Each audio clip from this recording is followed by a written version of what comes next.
Thank you, Mr. Secretary. Thank you, Mr. President, and good morning. Last night, on the order of the President of the United States and in support of a request from the Department of Justice, as the President said, the United States military conducted an apprehension mission in Caracas, Venezuela, to bring to justice two indicted persons, Nicolas and Cecilia Maduro. This operation, known as Operation Absolute Resolve, was discreet, precise, and conducted during the darkest hours of January 2nd and was the culmination of months of planning and rehearsal, an operation that, frankly, only the United States military could undertake.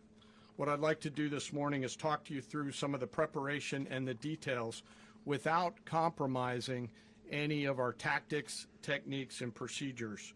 There is always a chance that we'll be tasked to do this type of mission again. Our interagency work began months ago and built on decades of experience of integrating complex air, ground, space, and maritime operations. While the past 2 decades have honed the skills of our special operations forces, this particular mission required every component of our joint force, with soldiers, sailors, airmen, Marines, and Guardians working in unison with our intelligence agency partners and law enforcement teammates in an unprecedented operation. We leveraged our unmatched intelligence capabilities and our years of experience in hunting terrorists, and we could not have done this mission without the incredible work by various intelligence agencies, including the CIA, NSA, and NGA. We watched, we waited, we prepared, we remained patient and professional. This mission was meticulously planned, drawing lessons from decades of missions over the last many years, many missions over these last many years. This was an audacious operation that only the United States could do. It required the utmost of precision and integration within our joint force. And the word integration does not explain the sheer complexity of such a mission. An extraction so precise it involved more than 150 aircraft launching across the Western Hemisphere in close coordination, all coming together in time and place to layer effects for a single purpose: to get an interdiction force into downtown Caracas while maintaining the element of tactical surprise. Failure of one component of this well-oiled machine would have endangered the entire mission, and failure is never an option for America's joint force. Those in the air over Caracas last night were willing to give their lives for those on the ground and in the helicopters. Let me talk a little bit about the preparation. After months of work by our intelligence teammates to find Maduro and understand how he moved, where he lived, where he traveled, what he ate, what he wore, what were his pets, in early December, our force was set pending a series of aligned events. Key was choosing the right day to minimize the potential for civilian harm and maximize the element of surprise and minimize the harm to the indicted personnel so, as the President said, they could be brought to justice. And as the President said earlier today, weather in Venezuela is always a factor this time of the year. And over the weeks through Christmas and New Year's, the men and women of the United States military sat ready, patiently waiting for the right triggers to be met and the President to order us into action. Last night, the weather broke just enough, clearing a path that only the most skilled aviators in the world could maneuver through. Ocean, mountain, low cloud ceilings, but when tasked with a mission, this organization does not quit.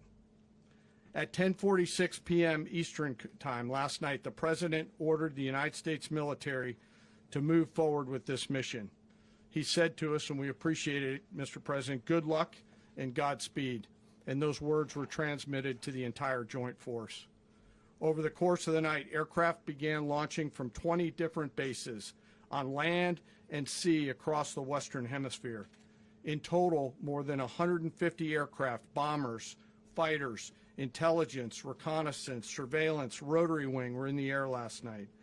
Thousands and thousands of hours of experience were airborne. Our youngest crew member was 20, and our oldest crew member was 49, and there's simply no match for American military might. As the night began, the helicopters took off with the extraction force, which included law enforcement officers, and began their flight into Venezuela at 100 feet above the water. As they approached Venezuelan shores, the United States began layering different effects provided by Spacecom, Cybercom, and other members of the interagency to create a pathway. Overhead, those forces were protected by aircraft from the United States Marines, the United States Navy, the United States Air Force, and the Air National Guard. The force included F-22s, F-35s, F-18s, EA-18s, E-2s, B-1 bombers, and other support aircraft, as well as numerous remotely piloted drones. As the force began to approach Caracas, the Joint Air Component began dismantling and disabling the air defense systems in Venezuela, employing weapons to ensure the safe passage of the helicopters into the target area. The goal of our air component is, was, and always will be to protect the helicopters and the ground force and get them to the target and get them home. As the force crossed the last point of high terrain where they'd been hiding in the clutter, we assessed that we had maintained totally the element of surprise. As the helicopter force ingressed towards the objective at low level, we arrived at Maduro's compound at 1:01 a.m. Eastern Standard Time, or 2:01 a.m. Caracas local time, and the apprehension force descended into Maduro's compound and moved with speed, precision, and discipline towards their objective, and isolated the area to ensure the safety and security of the ground force while apprehending the indicted persons. On arrival into the target area, the helicopters came under fire, and they replied with that fire with overwhelming force in self-defense.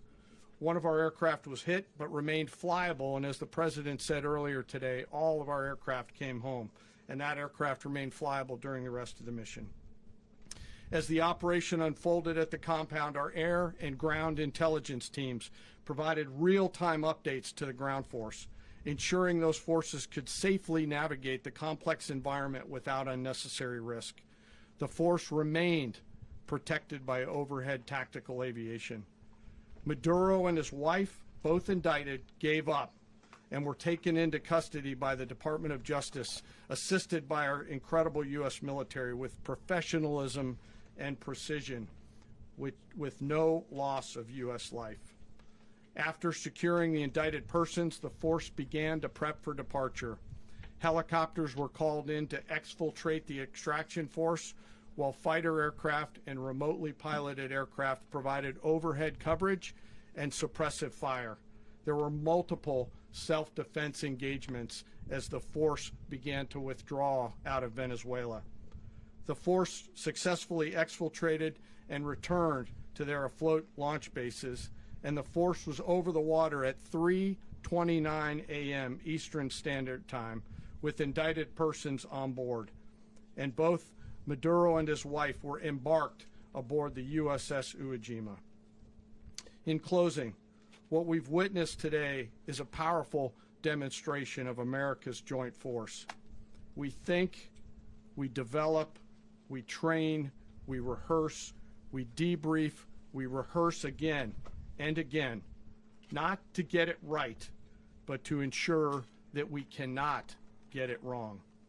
Our jobs are to integrate combat power so when the order comes, we can deliver overwhelming force at the time and the place of our choosing against any foe anywhere in the world.